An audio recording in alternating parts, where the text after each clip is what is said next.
సవ్వాలే లేరు. సభలు నిర్వహించడంలో ఇప్పటిదాకా పార్టీని కొట్టిన వారే లేరు.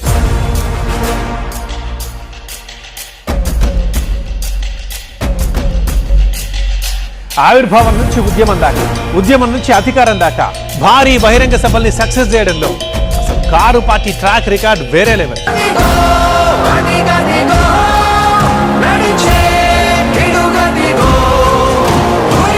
జై తెలంగాణ.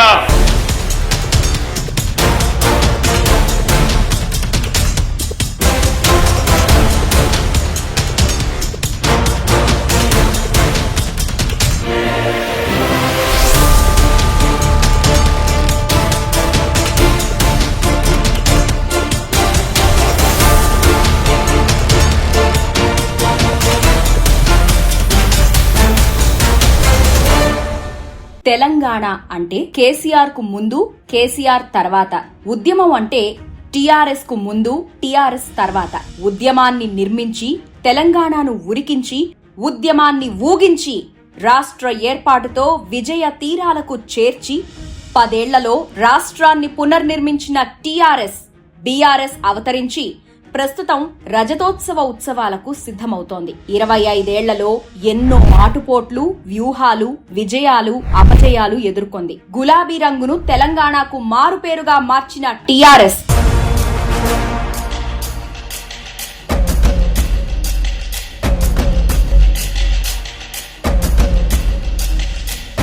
పేరు మార్పుతో బీఆర్ఎస్ గా మారి గత ఎన్నికల్లో ఓటమి పాలైంది. తెలంగాణ ఆత్మగల్ల పార్టీగా పేరొందిన బీఆర్ఎస్ రజతోత్సవ ఉత్సవాల సందర్భంగా పార్టీ చరిత్ర, భవిష్యత్ కార్యాచరణపై సమగ్ర విశ్లేషణ.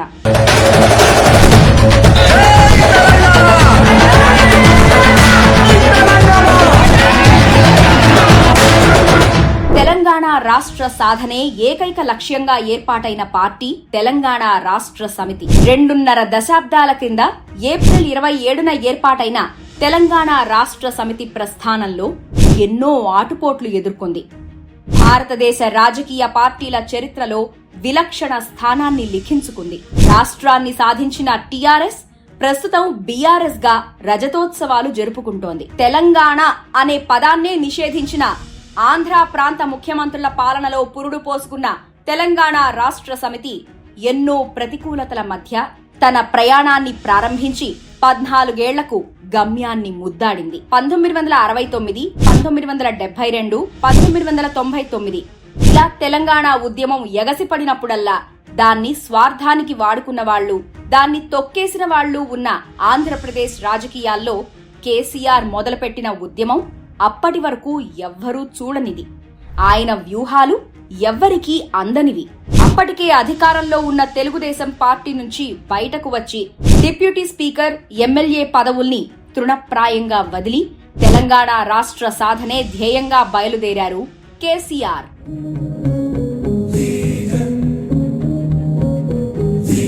ఈ 3 అక్షరాలు 14 ఏళ్లలోనే దేశ రాజకీయాల్లో పెను సంచలనం సృష్టించాయి. తెలంగాణ నినాదాన్ని పక్కన పెడితే రాళ్లతో కొట్టండని ధైర్యంగా పిలుపునిచ్చిన ఆయన రాష్ట్ర సాధన కోసం గొంగళి పురుగునైనా ముద్దాడుతా అని స్పష్టం చేశారు. రాష్ట్ర ఏర్పాటుపై ప్రజల్లో సడలిపోయిన విశ్వాసాన్ని ఆకాశమంత ఎత్తులో నిలపగలిగారు. కేవలం 2 ఎంపీలతో దేశంలోని 36 పార్టీల మద్దతు కూడగట్టిన ఆయన చివరికి తెలంగాణకు బద్ధ వ్యతిరేకి అయిన చంద్రబాబు, రాజశేఖర్ రెడ్డిలు సైతం మద్దతు తెలిపి తీరాల్సిన అనివార్యతను, ప్రజా రాజకీయ ఒత్తిడిని తీసుకువచ్చారు. 2004లో కాంగ్రెస్ తో పొత్తు పెట్టుకున్న కేసీఆర్ ఆ పార్టీ మేనిఫెస్టోలో యూపీఏ కామన్ మినిమం ప్రోగ్రాంలో తెలంగాణ ఏర్పాటు గురించి ప్రస్తావించేలా ఆ పార్టీని ఒప్పించారు. 2006లో 10 మంది ఎమ్మెల్యేల్ని వైఎస్ రాజశేఖర్ రెడ్డి లాక్కున్నా ఉప ఎన్నికలతో ఉద్యమాన్ని ఉవ్వెత్తున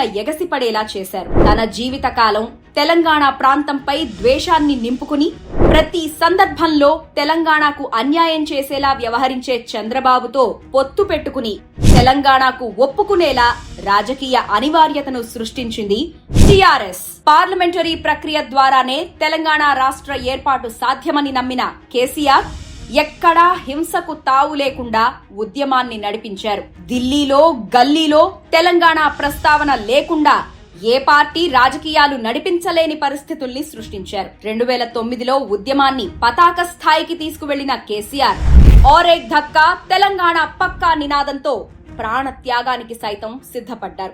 2009 నవంబర్ 29న ఆమరణ నిరాహార దీక్ష చేపట్టారు. చివరికి సోనియా గాంధీ నేతృత్వంలోని యూపీఏ ప్రభుత్వానికి తెలంగాణ ఇవ్వక తప్పని పరిస్థితి వచ్చింది. డిసెంబర్ 9న కేంద్రం తెలంగాణ రాష్ట్ర ఏర్పాటు ప్రక్రియను ప్రారంభిస్తున్నట్టు ప్రకటించింది. కానీ సీమాంధ్ర పాలకుల ఒత్తిడితో డిసెంబర్ 23న వెనక్కి తగ్గి సంప్రదింపుల పేరుతో జస్టిస్ శ్రీకృష్ణ కమిటీని ఏర్పాటు చేసింది. సీమాంధ్ర రాజకీయ నాయకుల కుటిల రాజకీయాల్ని ఎదురించి 2014లో పార్లమెంటులో బిల్లు ప్రవేశపెట్టించి ఆమోదం పొందేలా పోరాటాన్ని విజయ తీరాలకు చేర్చారు కేసీఆర్.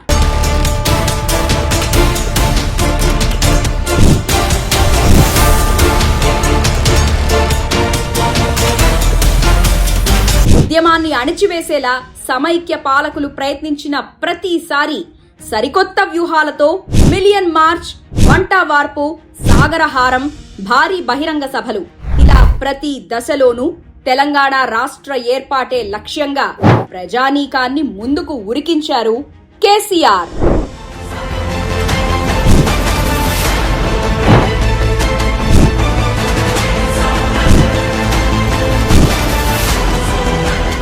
ఎట్టకేలకు 14 ఏళ్ల సుదీర్ఘ పోరాటం తర్వాత ఏర్పడిన స్వరాష్ట్రంలో తొలి ప్రభుత్వాన్ని ఏర్పాటు చేసి తెలంగాణ రాష్ట్ర తొలి ముఖ్యమంత్రిగా బాధ్యతలు చేపట్టిన కేసీఆర్ రాష్ట్ర గతిని మార్చేశారు. తెలంగాణ రాష్ట్ర ముఖ్యమంత్రిగా నా కర్తవ్యాలను శ్రద్ధతో అంతఃకరణ శుద్ధితో నిర్వహిస్తానని, భయం గాని పక్షపాతం గాని రాగద్వేషాలు గాని లేకుండా రాజ్యాంగాన్ని, శాసనాలను అనుసరించి ప్రజలందరికీ న్యాయం చేకూరుస్తానని దైవసాక్షిగా ప్రమాణం చేస్తున్నాను. నీళ్లు, నిధులు, నియామకాలే నినాదంగా సాగిన తెలంగాణ ఉద్యమ చరిత్రను భవిష్యత్తుకు పునాదిగా వేసుకున్నారు. తెలంగాణకు నీళ్లు, కరెంటు కష్టాలు తప్పవన్న సమైక్య పాలకుల ఆలోచనల్ని, అవహేళనల్ని తప్పని నిరూపిస్తూ కాళేశ్వరం లాంటి భారీ ప్రాజెక్టును నిర్మించిన ఘనత కేసీఆర్ది. 10 ఏళ్ల పాలనలో కనీసం 10 సెకండ్ల పాటు సైతం కరెంటు కోతలు లేని తెలంగాణగా మార్చారు. Rythu Bandhu, Dalit Bandhu, mission Kakatiya, mission Bhagiratha, KCR kit, కంటి చికిత్సలు ఇలా ప్రజా సంక్షేమమే ధ్యేయంగా సాగింది కేసీఆర్ పాలన. ప్రతి జిల్లాకో మెడికల్ కాలేజ్, మండలానికో గురుకుల పాఠశాల ఏర్పాటుతో తెలంగాణ విద్యారంగాన్ని ఉన్నత స్థానానికి చేర్చారు కేసీఆర్. ఉమ్మడి రాష్ట్రంలో కరువుతో అల్లాడిన తెలంగాణ ప్రాంతం రాష్ట్ర ఏర్పాటు తర్వాత దేశంలో అత్యధిక ధాన్యం దిగుబడి సాధించిన రాష్ట్రంగా నిలిచింది. మానవాభివృద్ధి సూచిక, జీడీపీ, ఆర్థిక వృద్ధి, శిశు మరణాల రేటు తగ్గింపు, పోషకాహార లోపాన్ని తగ్గించడం, పంచాయతీల అభివృద్ధి, అక్షరాస్యత రేటు పెంపు ఇలా ఏ సూచిక తీసుకున్నా తెలంగాణ అగ్రస్థానంలో నిలిచింది. చివరికి నీతి ఆయోగ్ లాంటి సంస్థలు సైతం తెలంగాణ ప్రగతిని ప్రశంసించాయి. హైదరాబాద్ అంటే అల్లర్లు అన్న అపకీర్తి నుంచి బయటపడి ఐటీకి కేర్ ఆఫ్ అడ్రస్ గా మార్చారు.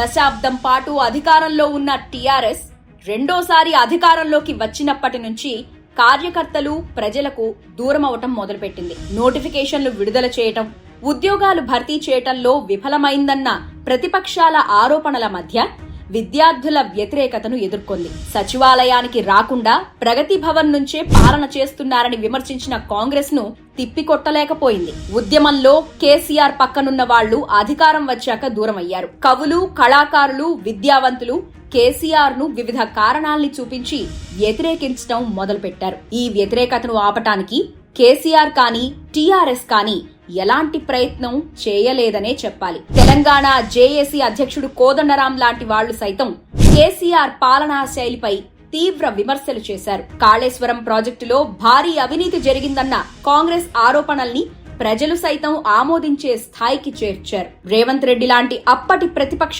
నాయకులు ప్రగతి భవన్ ని దొరలగడిగా అభివర్ణించినా ఆ విమర్శల్ని తిప్పికొట్టలేకపోయింది టీఆర్ఎస్. ప్రజలకు ఎమ్మెల్యేల నుంచి మంత్రుల వరకు ఎవరూ అందుబాటులో లేకపోవడం వల్ల తీవ్ర వ్యతిరేకత మూటగట్టింది. తెలంగాణ ఆత్మగా మారిన పార్టీ పేరును టీఆర్ఎస్ నుంచి భారత రాష్ట్ర సమితిగా మార్చటాన్ని తెలంగాణ ప్రజలు తట్టుకోలేకపోయారు. 2023లో జరిగిన ఎన్నికల్లో నియోజకవర్గాల్లో వ్యతిరేకత ఎదుర్కొంటున్న ఎమ్మెల్యేలకు మళ్లీ టికెట్లు కేటాయించడం ప్రజలు జీర్ణించుకోలేకపోయారు. చివరికి కేసీఆర్ సైతం గజ్వేల్, కామారెడ్డిలో పోటీ చేయగా కామారెడ్డిలో ఓడిపోయారు.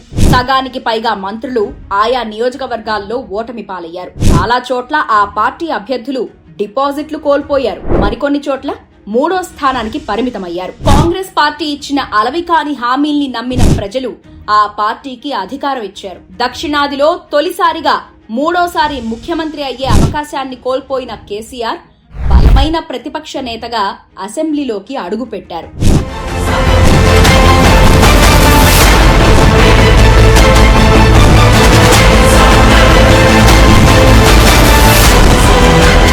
కేసీఆర్ సహా బీఆర్ఎస్ నాయకుల ధాటికి ప్రస్తుత కాంగ్రెస్ ప్రభుత్వం, రేవంత్ రెడ్డి తట్టుకోలేకపోతున్నారు. నగచర్ల, హెచ్సియు భూముల వ్యవహారంలో బీఆర్ఎస్ చేసిన పోరాటం మళ్లీ ఉద్యమ స్మృతుల్ని గుర్తు చేసింది. పార్టీ పెట్టినప్పటి నుంచి ఎన్నో అవరోధాలు ఎదుర్కొన్న కేసీఆర్ ఈ ఓటమిని సైతం అధిగమిస్తారని ఆ పార్టీ కార్యకర్తలు విశ్వాసం వ్యక్తం చేస్తున్నారు. ఈ 25 ఏళ్లలో ఎన్నో ఆటుపోట్లు, ఎత్తుపల్లాలు చూసిన ఆ పార్టీ వచ్చే శాసనసభ ఎన్నికల్లో గెలవాలని చూస్తోంది. కాంగ్రెస్ ప్రభుత్వం ఇచ్చిన హామీల్ని నెరవేర్చలేక ఆపసోపాలు పడుతోంది. రేవంత్ రెడ్డి అసమర్థ పాలనని గమనిస్తున్న బీఆర్ఎస్ అందివచ్చిన అవకాశాల్ని సద్వినియోగం చేసుకుంటోంది. తెలంగాణ ఆత్మగల్ల పార్టీగా పేరొందిన బీఆర్ఎస్ తెలంగాణ ప్రయోజనాలు కాపాడే పార్టీగా ప్రజల మనసుల్లో నిలిచే ఉంది.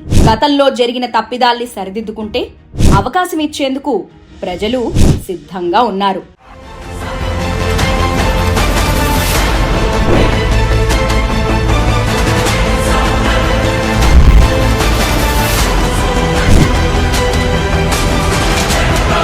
జై తెలంగాణ!